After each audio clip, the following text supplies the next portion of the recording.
வணக்கம் அன்பர்களே. அஸ்ட்ரோசிரி சேனல் வாயிலாக நான் உங்கள் அஸ்ட்ராலஜர் டாக்டர் சதீஷ். கும்பராசி அன்பர்களே, சனி பகவானின் இறுதி கட்டம், அதாவது கடைசி 3 மாதங்கள் ஜனவரி, பிப்ரவரி, மார்ச் 2025 என்ன மாதிரியான பலன்கள் அப்படின்னு பார்க்கும் பொழுது, சனி பகவான் உங்க ராசி அதிபதி, அதே சமயத்தில் விரயஸ்தானத்தின் அதிபதியும் அவரே. அப்போ உங்க ராசி அதிபதி ராசியிலேயே ஆட்சி பலத்தோட மூல திரிகோண பலம் பெற்று வலிமையாக சுக்கிரனோடு இணைந்திருக்கக்கூடிய இந்த காலகட்டம். சுக்கிரனுங்கிறது யாரு? 4க்கும் 9க்குரியவன், சுகத்தை தரக்கூடியவன், பாக்கியத்தை தரக்கூடியவனோட இணைந்து உங்க ராசி அதிபதி லக்ன அதிபதி இருக்கின்ற காரணத்தாலும் அந்த சனி பகவான் இப்போ யாருடைய நட்சத்திரத்துல பிரயாணம் பண்றாருன்னா குருவினுடைய நட்சத்திரத்துல பிரயாணம் பண்றார். குருங்கிறது உங்க ஜாதகப்படி யார் அப்படின்னா 2க்குரியவன், தனம், குடும்பம், வாக்குஸ்தானாதிபதி, அதே சமயத்தில் லாபத்தை கொடுக்கக்கூடியவனுடைய நட்சத்திர சாரத்தில் சனி பகவான் பிரயாணம் பண்ணக்கூடிய இந்த கடைசி 3 மாதங்கள் நிச்சயமாக உங்களுக்கு ஏற்றத்தை தரக்கூடிய ஒரு நல்ல மாதமாகவே அமையும். ஏன் இதை ஸ்ட்ராங்கா சொல்ற அப்படின்னா, சனி பகவான் குரு நட்சத்திரத்தில் இருக்கார். குரு தனாதிபதி, குடும்பாதிபதி. அப்போ இதுவரைக்கு குடும்பம் சார்ந்த விஷயத்தில் இருந்து வந்த பிரச்சனைகளை களையக்கூடிய ஒரு காலகட்டமாக அமைகிறது. அப்போ இந்த கும்பராசி என்பர்களுக்கு இப்ப 7.5 சனியில ஜென்ம சனி ஓடிக்கொண்டிருக்கிறது. அதுவும் இப்போ அந்த சனி பகவான் சுக்கிரனோட சேர்ந்திருக்கார். அப்போ மனதில் முதல் குழப்பத்தில் இருந்ததல்லவா, இப்ப குழப்பம் அத்தனையும் விடை பெற்று, அதாவது குழப்பம் இல்லாத சூழ்நிலையை உருவாக்கி தெளிவு பெற்று தன்னம்பிக்கையுடன் செயல்படக்கூடிய ஒரு காலகட்டம். கடந்த 2 வருடங்களாகவே மனசு சரியில்லை, எண்ணம் சரியில்லை, செயல்பாடுகள் திருப்திகரமாக இல்லை, தனவரவு சிறப்பாக இல்லை, குடும்பம் நன்றாக இல்லை, சுகத்திலும் சில தொந்தரவுகள், உடல்நலத்திலும் சில பிரச்சனைகள், திருமணம் சார்ந்த விஷயத்திலும் பிரச்சனை, திருமணம் நடந்து பிரச்சனை, ஒரு சிலருக்கு நடக்காம பிரச்சனை, ஹெல்த்தில் பிரச்சனை, ஒரு நல்ல பாக்கியம் கிடைக்கலையே என்கின்ற ஆதங்கம், தொழில் சார்ந்த விஷயத்துல பிரச்சனை, நல்ல வேலை அமையல, ஏதாவது ஒரு வேலையில் இருந்தாலும் வேலையில் இடைஞ்சல்கள் குடைச்சல்கள் இருந்து கொண்டிருந்தது, தொழிலை ஆரம்பித்து அந்த தொழிலில் முடக்கம் ஏற்பட்டது, அது கடனை ஏற்பட்டது, லாபமே கிடைக்கல. ஸோ இந்த மாதிரி வருத்தப்பட்டு கொண்டிருக்கக்கூடிய இந்த கும்பராசி என்பர்கள் இந்த கடைசி 3 மாதங்களில் நல்லவைகள் நடக்கக்கூடிய, இப்போ நான் சொன்ன அத்தனை பிரச்சனைகளிலிருந்து விடுதலை பெறுவதற்காக, இழந்தவைகளை மீட்டு வருவதற்கான நம்பிக்கை கொடுக்கக்கூடிய ஒரு காலகட்டமாக அமையும். ஏன்னா குருங்கிறது நல்லவர் அல்லவா, அந்த குருங்கிறது தனஸ்தானத்தின் அதிபதி அல்லவா. இதுவரைக்கும் நீங்க பார்த்தீங்கன்னா ராகுனுடைய சாரத்தில் இருந்தார். ராகுங்கிறது பாவ கிரகம் அல்லவா, அப்போ நல்லாவே இல்லை அப்படின்னு நான் சொல்லுவேன். இப்போ குருவின் சாரத்தில் இருக்கும் பொழுது குடும்பத்தில் இருந்து வந்த பிரச்சனைகள், தனத்தில் இருந்து வந்த பிரச்சனைகளை தீர்க்கக்கூடிய ஒரு காலகட்டமாக அமையும். அப்ப சனிங்கிறது தொழில்காரகன், பொதுவாக தொழில்காரகன் அல்லவா. அப்ப அந்த தொழில்காரகனான சனி பகவான், குருங்கிறது யாரு? தனக்காரகன். அப்ப தொழில்காரகன் தனக்காரகனுடைய நட்சத்திர சாரத்தில் பிரயாணம் பண்ணக்கூடிய காலகட்டம் தனத்தை கொடுப்பார். அப்போ பொதுவாகவே காலச்சக்கரத்தினுடைய 9ஆம் அதிபதி குருவாகவும் 10ஆம் அதிபதி சனியாக வர்றார். அப்போ 9, 10 இணைகிறது அல்லவா, தர்ம கர்மாதிபதி யோகம் அப்படின்னு சொல்லுவோம் அல்லவா. அப்போ தொழில் ரீதியில் இருந்து வந்த பிரச்சனைகள், என்ன தொழிலில் ஒரு தொழில் ஆரம்பித்த லாக்காக இருந்தது, பணம் முடக்கமாக இருந்தது, தொழிலில் அபிவிருத்தி இல்லை, தொழிலில் ஏதாவது ஒரு குடைச்சல்கள், போட்டியாளர்கள் அதிகமாக இருந்தது, போட்ட பணம் எடுக்க முடியல, அப்போ பணம் பிரச்சனைகள் உங்களுக்கு இருந்தது அல்லவா. இப்போ அது தீர்க்கக்கூடிய ஒரு காலகட்டம் தான் இந்த 3 மாதம் அப்படின்னு சொல்லுவேன்.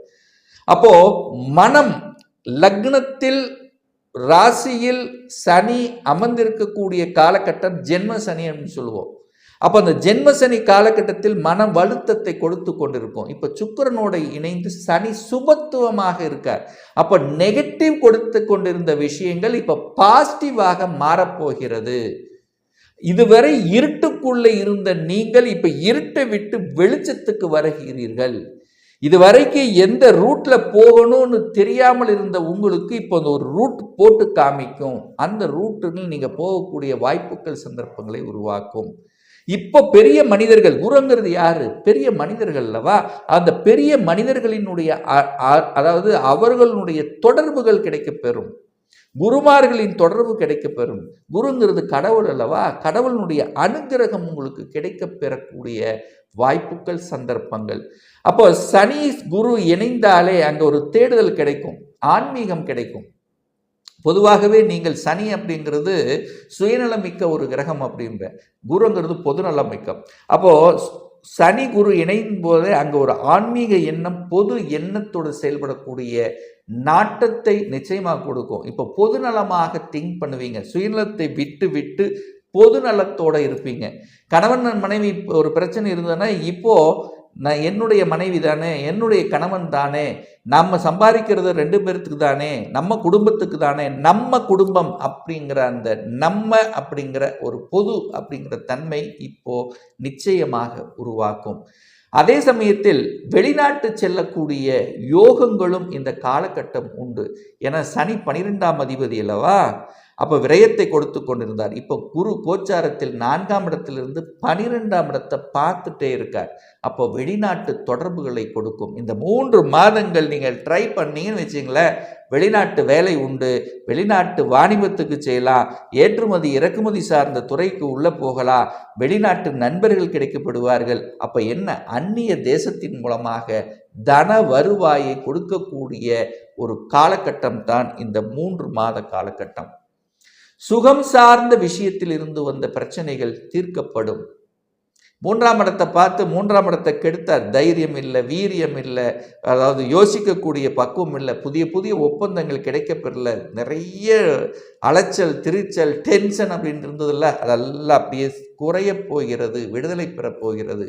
7ஆம் இடத்தை பார்த்தார், திருமணம் நடக்கலை, திருமணம் நடந்தது, பிரச்சனையாக இருந்தது.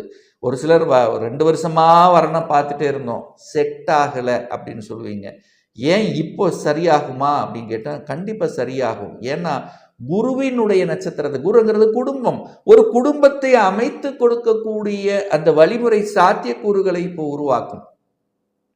மனம் தெளிவாகிறது அல்லவா, தெளிவான மனநிலை. இப்போ ஒரு கண்டிஷன் போட்டு இருந்திருப்பீங்க, இப்படித்தான் இருக்கணும் அப்படித்தான் இருக்கணும், இப்போ அந்த கண்டிஷனில் எடுத்து விட்டுருவீங்க. அப்போ குடும்பம் அமைவதற்கான அத்தனை சூழ்நிலை சந்தர்ப்பங்களை உருவாக்கக்கூடிய ஒரு காலகட்டம் அப்படின்னு சொல்லுவேன். ஹெல்த் பார்த்தீங்கன்னா ஏதாவது ஒரு தொந்தரவு இருந்துகிட்டே இருந்திருக்கும். ஒன்று மனம் சார்ந்த பிரச்சனை, இல்லைன்னா ஹெல்த் சம்பந்தப்பட்ட பிரச்சனை, செலவு சம்பந்தப்பட்ட பிரச்சனை, தந்தை சார்ந்த விஷயத்தில் பிரச்சனை. 7ஆம் இடம் சூரியன் சிம்மத்தை பார்த்தார். சிம்மம் அப்படின்னாலே தந்தைக்கு 5ஆம் இடம், காலச்சக்கரத்தினுடைய 5ஆம் இடம் சிம்ம மனைங்கிறது தந்தையை குறிக்க. அப்போ தந்தையினுடைய சொத்து விஷயங்கள், பாக பிரச்சனை, சொத்து பிரச்சனை இதெல்லாம் தீர்க்கப்படாமல் இருந்தது, அல்லது அதுக்கான முயற்சியில் இறங்கியிருந்தீங்கன்னா தடையை கொடுத்து கொண்டிருந்தது, சொல்யூஷன் கிடைக்கல. இப்போ இந்த 3 மாதங்கள் ட்ரை பண்ணுங்க, உங்களுக்கு நிச்சயமாக சொல்யூஷன் கொடுக்குங்கிறதுல மாற்று கருத்தை இல்லை. தொழில் நிம்மதி இல்லை. 10ஆம் இடத்தை பார்த்தார். சனி எங்கே பார்க்குறாரு அங்கே கெடுப்பார். உங்கள் ராசியதிபதியாக இருந்தாலும் என்ன. அப்போ 10ஆம் இடத்தில் இடைஞ்சல்கள் இருந்தது, தொழில் நன்றாக அமையல, வேலையில் இருக்கிறவங்க மாறிட்டே இருந்தாங்க, படித்த படிப்பு கொண்டு வேலை பார்க்கக்கூடிய வேலை ஒன்று, இந்த மாதிரி டிஃப்ரெண்ட் ஃபீல்டு, டிஃப்ரெண்ட் என்வாயர்மெண்ட் இப்போ உங்களுக்கு நேர் வழியை கொடுக்கும்.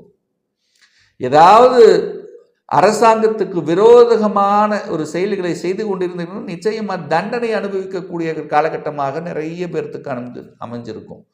அப்போ இப்போ அதிலிருந்து வெளிவரக்கூடிய, செய்யாத தவறுகளுக்கு தண்டனை அனுபவித்து கொண்டிருக்கக்கூடிய இந்த கும்பராசி என்பவர்கள் இப்போ விடுதலை பெறக்கூடிய ஒரு காலகட்டமாக நிச்சயமாக அமையும். புதன் நல்லா இருக்க போறார், நல்ல புத்திசாலித்தனம், நல்ல அறிவு, நல்ல டேலண்ட் இதெல்லாமே கொடுக்கக்கூடிய ஒரு காலகட்டமாக நிச்சயமாக இந்த மாதம் அமைய போகிறது. இந்த மாதம் என்ன, ஜனவரி மாதம் சுக்கிரன் ராசியில் இருக்க போறார். அடுத்தது பார்த்தீங்கன்னா சுக்கிரன் பிப்ரவரியில் பார்த்தீங்கன்னா, பிப்ரவரி மாதம் பார்த்தீங்கன்னா சுக்கிரன் போய் உச்சபலத்தோடு இருக்க போகிறார், குடும்பஸ்தானத்தில் உட்கார போகிறார். அப்போ பாக்யாதிபதி உச்சபலத்தோடு போய் இருக்க போகிறாரு, அப்புறம் ஒரு பாக்கியத்தை உங்களுக்கு கொடுத்து ஆகணும்லவா. சனி பகவான் குரு நட்சத்திரத்தில் பிரயாணம் பண்ணுறார். குருங்கிறது யார், குழந்தை காரகன் அல்லவா. குழந்தை பாக்கியம் கிடைக்காத தம்பதியினருக்கு குழந்தை பாக்கியம் கிடைக்கக்கூடிய அனுமதி நிச்சயம் உண்டு. அப்போ குழந்தை காரகனுடைய நட்சத்திரத்துல பிரயாணம் பண்ணும்போது குழந்தையை தருவார், குடும்பத்தை அமைத்து கொடுப்பார், குடும்பம் சார்ந்த விஷயத்தில் இருந்து வந்த பிரச்சனைகளை களைய வைப்பார், குடும்பத்தில் குதூகலமாக சந்தோஷமாக சுப காரியங்களை ஈடுபடக்கூடிய வாய்ப்புகள். அப்போ இதுவரைக்கு ஒரு சிவப்பு கம்பளம் விரித்து வரவேற்பு கொடுக்கக்கூடிய அமைப்பில் இந்த 3 மாதங்கள் உங்களுக்கு நிச்சயமாக அமையப் போகிறது. எதில்? தொழிலாக இருந்தாலும், வேலையாக இருந்தாலும், அல்லது சமூகத்தில் அந்தஸ்து, புகழ், கௌரவம், இதுவரைக்கு தடைப்பட்ட விஷயங்கள் கிடைக்கக்கூடிய ஒரு உன்னதமான ஒரு காலகட்டம். கடவுளினுடைய அனுகிரகம் என்பது நிச்சயமாக உண்டு. குல தெய்வத்தின் கெட்டியாக பிடித்து கொள்ளுங்கள் இந்த கும்பராசி என்பவர்கள். இந்த கடந்த 2 வருஷமாகவே எத்தனையோ இஷ்ட தெய்வத்தை வழிபாடு செய்தீர்கள் அல்லவா? அந்த வழிபாடு உங்களுக்கு இந்த காலகட்டம் உங்களுக்கு நல்லது நடக்கப் போகிறது. எத்தனை கண்ணீரை விட்டு அழுதிருப்பீங்க. துன்பத்தை, துயரத்தை போக்க உங்கள் குலதெய்வத்தை வழிபாடு செய்யுங்கள். குலதெய்வத்தினுடைய ஆசீர்வாதம் நிச்சயமாக கிடைக்கப் பெறும். ஒரு நல்ல அதாவது ஒரு தெய்வ வழிபாடு அப்படின்னா குலதெய்வம் தான். இந்த 3 மாதத்தில் குலதெய்வத்தை அமாவாசை அல்லது பௌர்ணமியை போய் வழிபாடு செய்தீர்கள் என்றால் நிச்சயமாக அனுகூலங்கள், அதாவது சனியால் ஏற்பட்ட பாதிப்புகள், சனி பகவானால், அதாவது சனி என்கிறது யார்? உங்கள் ராசி அதிபதி. உங்கள் மனதால் இருந்து வந்த குழப்பங்கள், குறைபாடுகள், என்னென்ன விரயத்தை உருவாக்குனதோ அதெல்லாமே சரி செய்யக்கூடிய ஒரு காலகட்டமாக நிச்சயமாக அமையும்.